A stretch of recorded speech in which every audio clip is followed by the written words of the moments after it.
Hello everyone.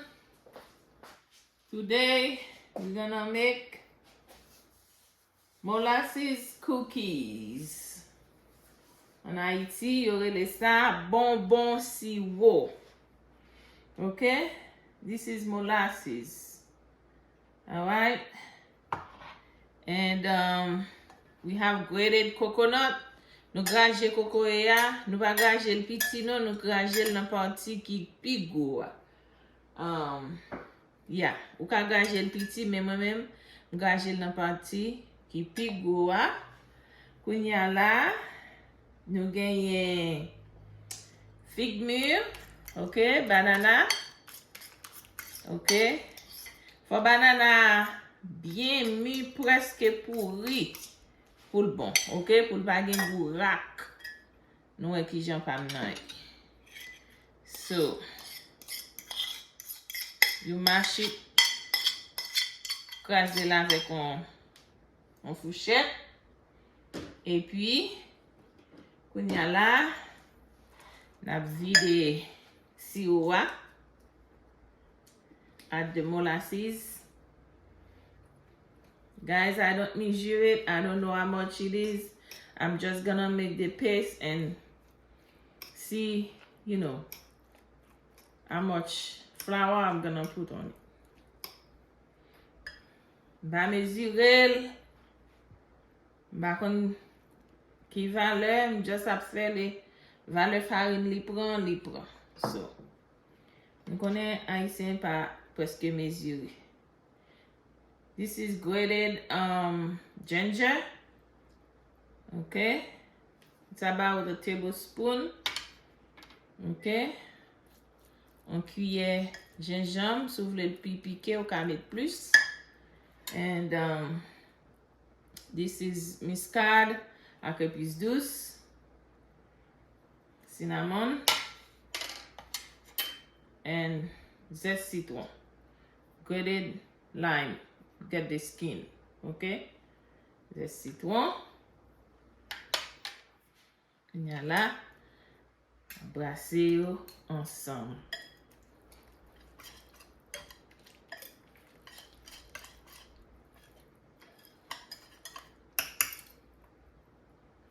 Brasser yo ensemble.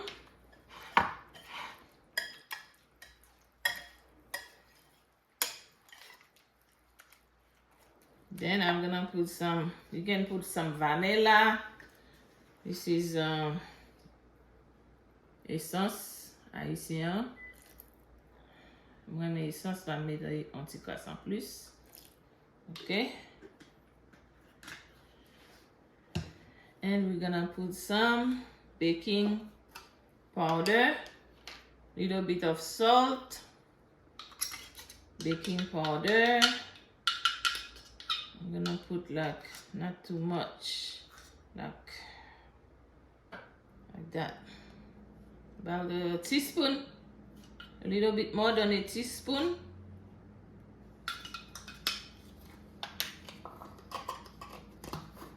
A little bit more than a teaspoon. There's a little bit left, not much.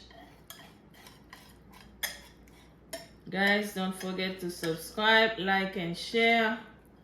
Welcome my new subscribers. Bienvenue nouveau abonnés mieux. Besoin de venir dans 2000 et de me partager. Si vous pouvez abonnez s'il vous plaît. Okay. Now, we're gonna put our flour. Add until we have the paste we want. Okay, this is the original one. Some people put other thing, butter and everything, other stuff, but I wanna do it like I see my older people do in Haiti in the old days. This is 2 cups of flours. Ça c'est 2 cups ça. Farine, on passe dans la passoire. Je vais regarder moi qui valait la prendre. Okay guys, until I get it. Jusqu'à ce que je gagne Non, j'en vle pat là. Ma mette. On va continuer à ajouter jusqu'à ce que je gagne j'en vle là.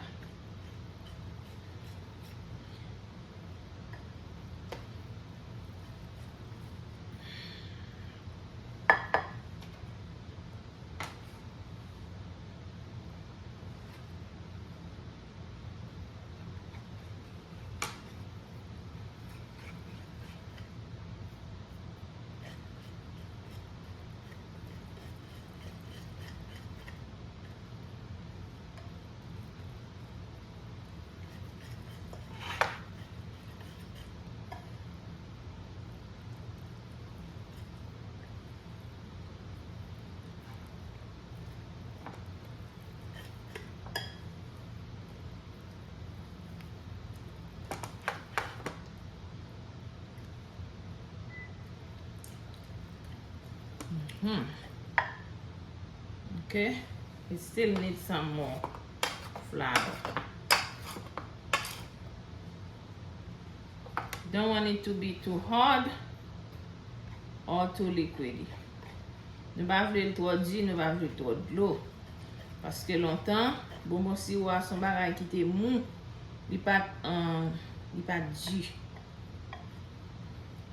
Côté me sorti, amen, tout côté ou fait différent. Pensez.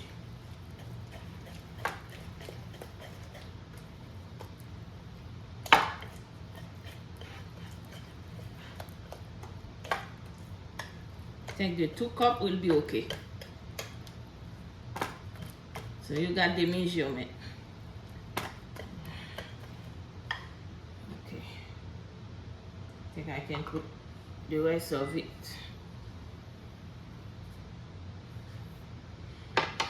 And if you need more, I can always put more. C'est comme ça, je toujours fait là Haïti. Mon yo l'a fait là, yo va jamais bon mesure. Ça fait yo mettre farine dans dernier. De temps en temps, il a pas ajouté. Mais je pense bien guess, good guess, 2 cups.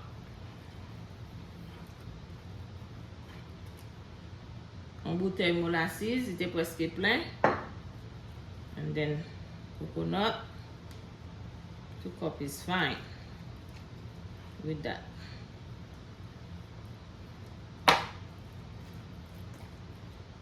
Parce qu'elle va doit trop dire. Regardez-moi. Yeah.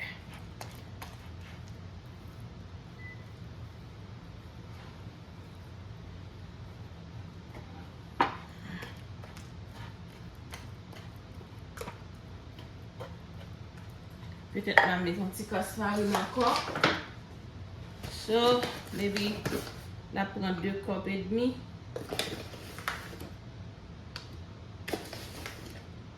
Et peut-être nous-mêmes, nous faisons ma mesurer, au moins pour nous avoir une idée. Mais c'est moi là, je mettre jusqu'à ce que je ne sache pas. Ok?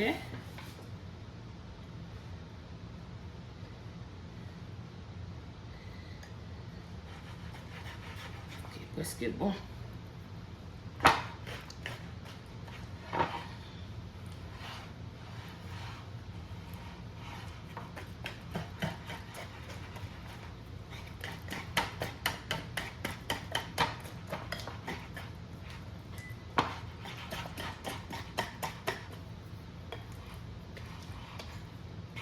C'est bien.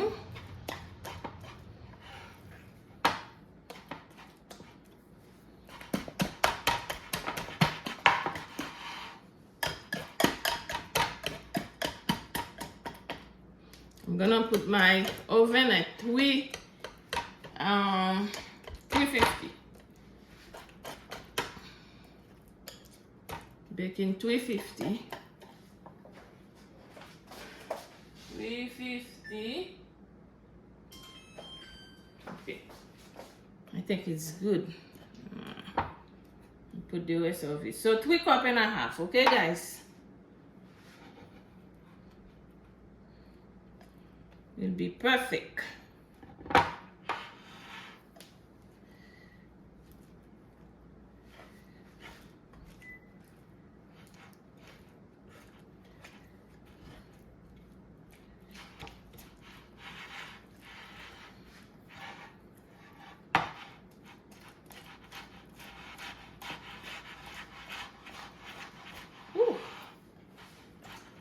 Faut gen bibit oui pour brasser bagay ça.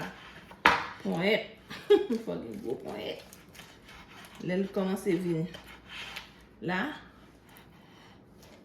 j'en ai. OK. On va aller bien brasser. OK. So now we're gonna butter our pan. On va passer petit beurre dans ça. OK. Passer petit beurre. Ça sur côté.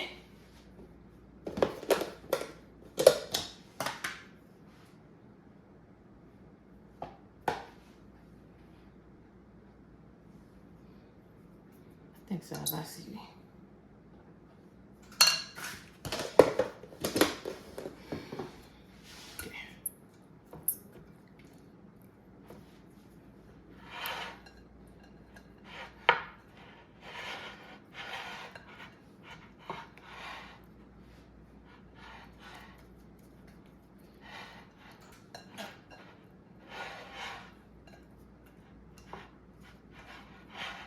Bonbon Siro.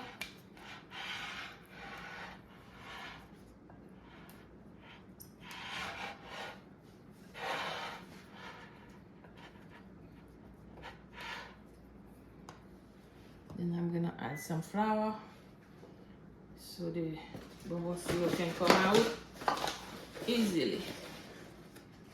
Easier. On va sortir puis bien. Just fais comme ça.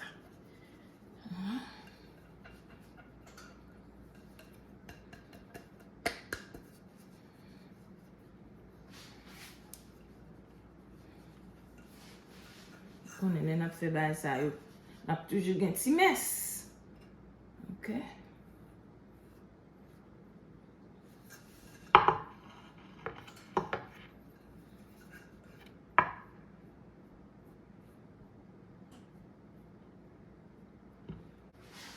Now we're gonna add it. On va mettre les.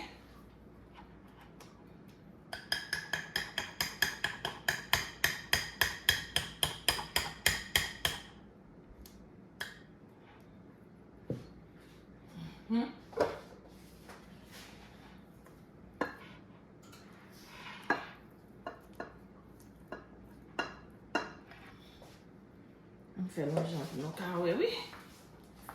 OK. OK.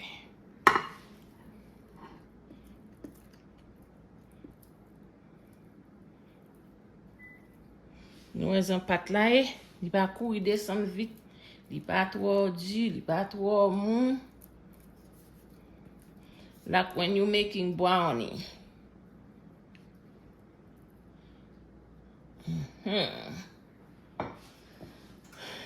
OK. Voilà.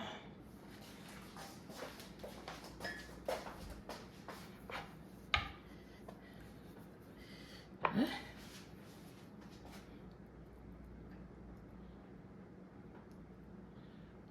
Perfect. Okay?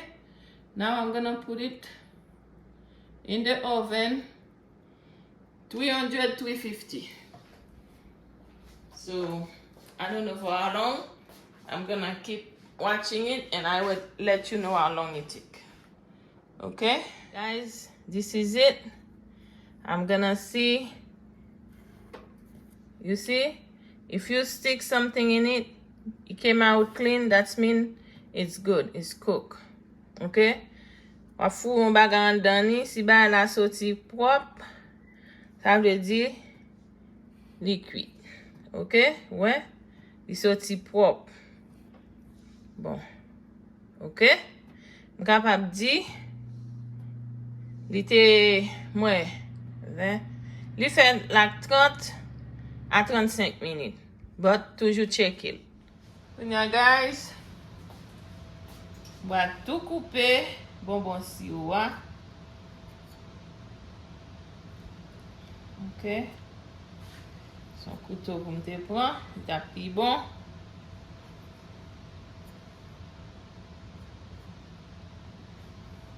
Tout marqué li.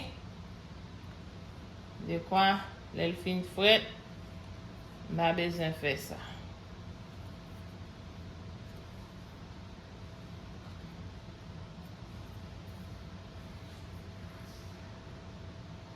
Puis m'a quitté le fret. L'elle fin fret, m'a retiré, mettez dans l'assiette. Ok guys, mais qui j'aime bonbon siro a sorti. Nous voilà en velette. Ok. Laisse-moi là, second velette là. Ouais, ti farine te met en bas. Pas remel parce que l'elle collé en bas. Il fait en bas vine blanche. C'est pas un problème, non, mais. Si nous va vouloir mettre, nous va obliger de mettre. Regardez. Nous voyons qui genre. Limon, c'est comme ça le doyer. Ouais. On donne bien soft. Bien soft. Ok, c'est comme ça le doyer. C'est comme ça nous qu'on mange là. Haïti bien mou. N'importe grand monde qui va gagner dents à manger. Let me taste it.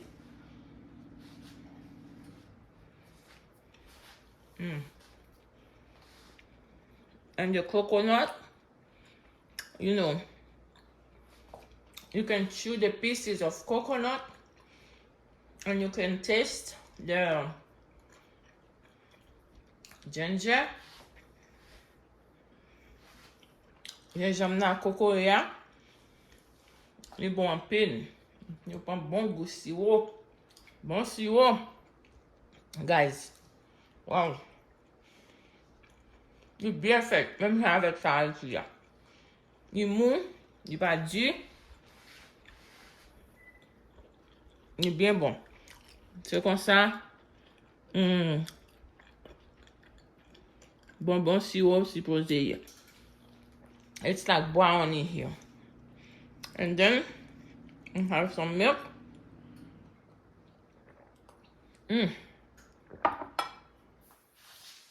That can make you drink a lot of water too. If you don't like water, Bonbon Siro can make you thirsty.